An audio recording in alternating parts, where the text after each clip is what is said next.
Okay, so we're diving into some pretty fascinating stuff today, right? This whole concept of checking in, especially in the world of hip hop, when artists, touch down in a new city. Absolutely. You've got a whole buffet of sources to dig through. There's that YouTube video from Hood War Chronicles, and then some pretty heated discussions going on over on the banging subreddit.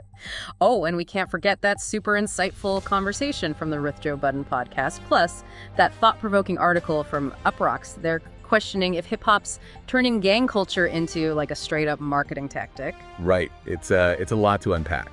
It is. And then we've got Ice-T dropping some knowledge on proper etiquette, some resurfacing opinions from Schoolboy Q via Complex, and then two super in-depth reports from Complex focusing on that big URCO indictment and how it all ties back to this checking in thing. It's a pretty wild web we're going to untangle here. It is. And that's exactly what we're going to do. We're going to really try to understand what checking in actually means, why it happens, and the different ways people see it. We'll look at the potential dangers, the idea of respect some people associate with it, and even the legal hot water this whole practice can lead to. Yeah, it's definitely a lot more layered than meets the eye. So where do we even begin with this?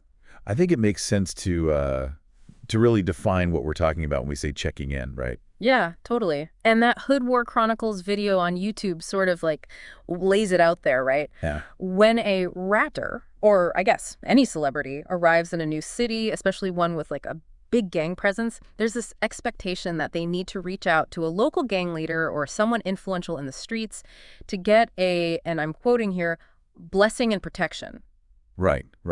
And what's so fascinating is how all these other sources we've got really add to that initial explanation. Like the Arcala banging thread makes a really interesting point.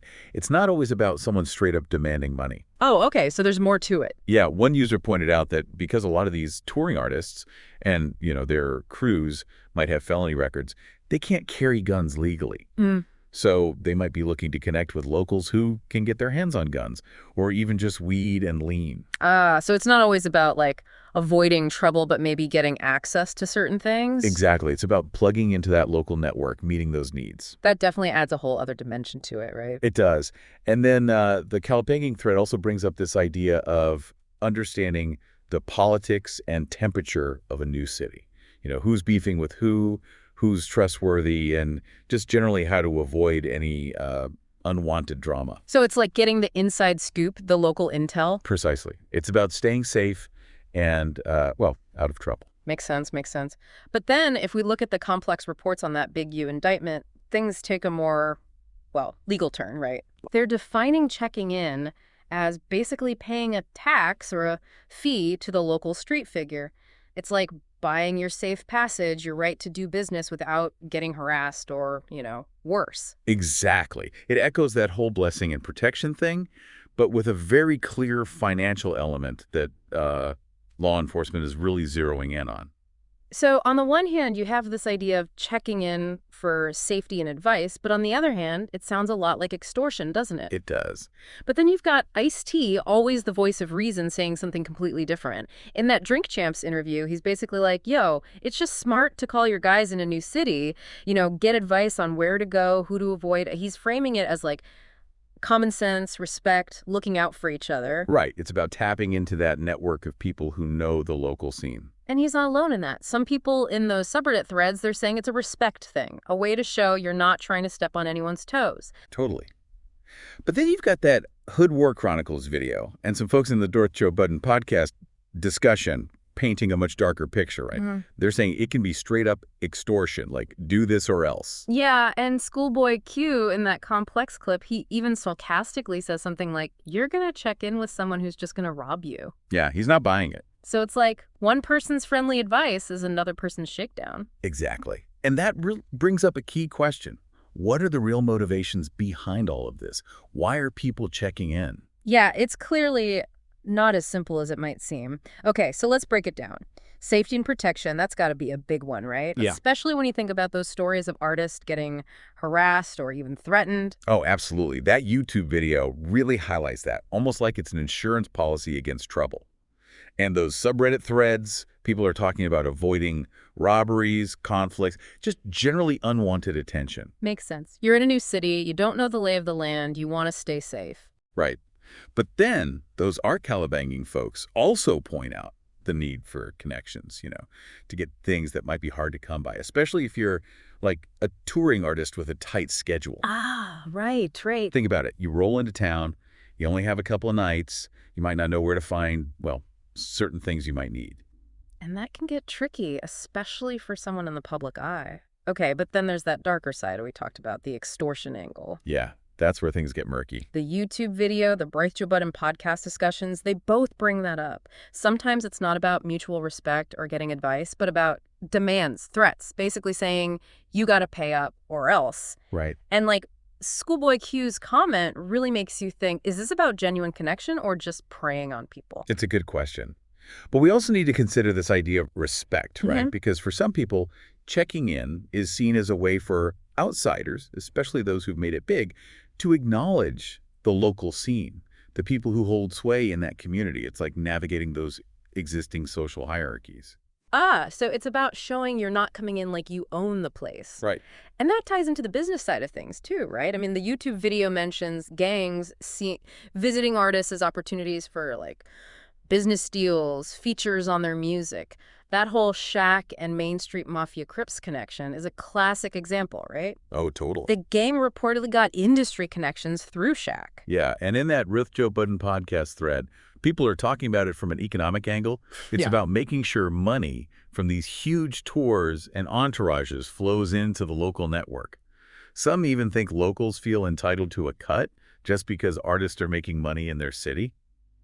So it's like, you're profiting off our city, you got to share the wealth. Exactly. Okay, so let's flip the script for a second.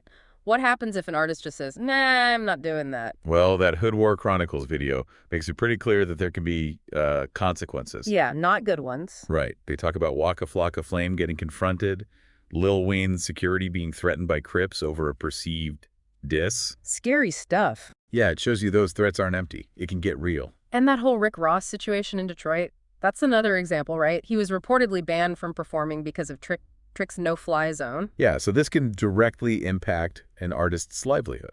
And then you've got Tekashi 69, who, wasn't shy about his blood gang ties, but seemed to ignore this whole checking in thing everywhere else. Right. The Uproxx article says that got him into trouble all over the country. It's like you can't just pick and choose where you play by these rules. Apparently not. And it's not always just whispers and implied threats. That complex article on Big U mentions a video where Loose Cannon straight up says he'd rob any celebrity who doesn't check in. Like, that's a pretty direct message. Yeah, there's no ambiguity there. So we've got a whole spectrum here, from friendly advice to potential violence. We do. But it's important to remember not everyone's just rolling over and accepting this, right? Right. You've got guys like Charleston White, who's featured in that YouTube video.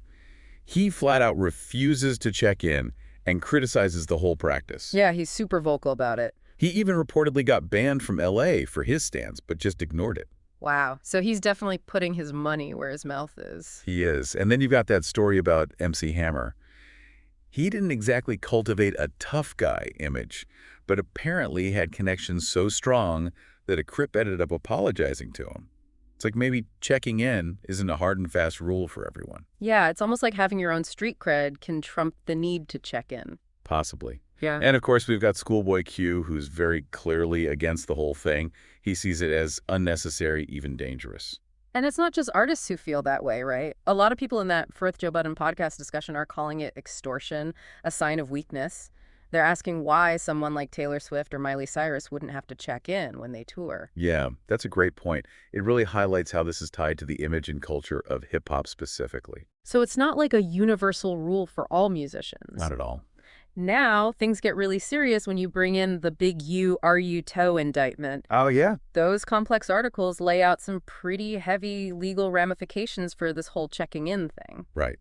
Big U, or Eugene Henley, he was a big-time gang leader. He's facing charges for running like a full-blown criminal organization. And checking in is at the heart of it all. It is.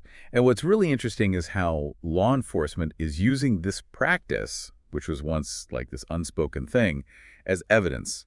They're building a whole case around it. Yeah, it's not just about asking for money anymore. The indictment talks about extortion, kidnapping, fraud, even murder, all tied to this idea of controlling territory through checking in. Right. And they're using Big U's own words against him, his podcast, Checking In with Big U, even the theme song, plus stuff he said in that Hip Hop Uncovered documentary. It's like his whole persona is now part of the case. So it's a cautionary tale, right? Be careful what you brag about, especially if it could be construed as criminal activity. Definitely.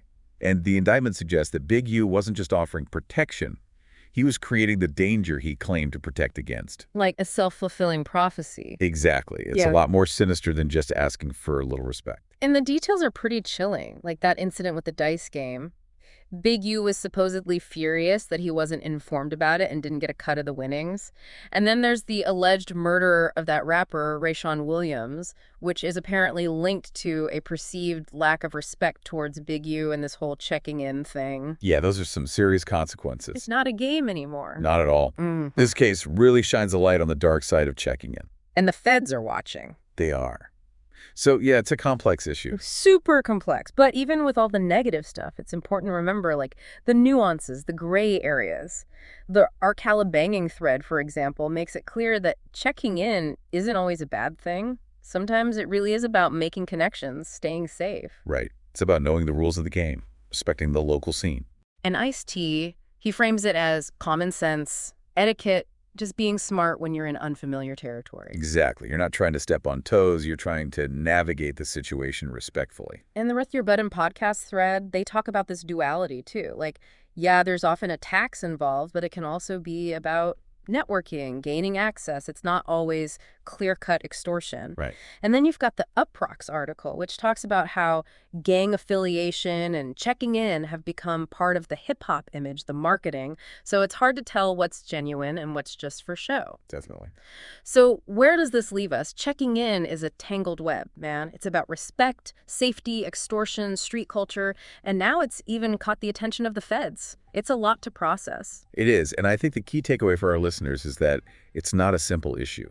The motivations are all over the place. Some people want protection, some want to exploit, some are just trying to be respectful. And the examples we've talked about, like Waka, Flocka, Big U, they show you how real the risks are, how complicated this whole thing is. They do. So this deep dive has given us a lot to think about. It has. And it leaves us with a pretty big question. How is this whole checking in thing going to evolve? As the lines between street culture and the mainstream get blurrier, as the feds crack down harder, is checking in going to change? Is it going to disappear altogether? That's something for you, the listener, to ponder. It is. And it's something to keep an eye on as we watch how this all plays out. Absolutely. Thanks for joining us on this deep dive. We'll see you next time.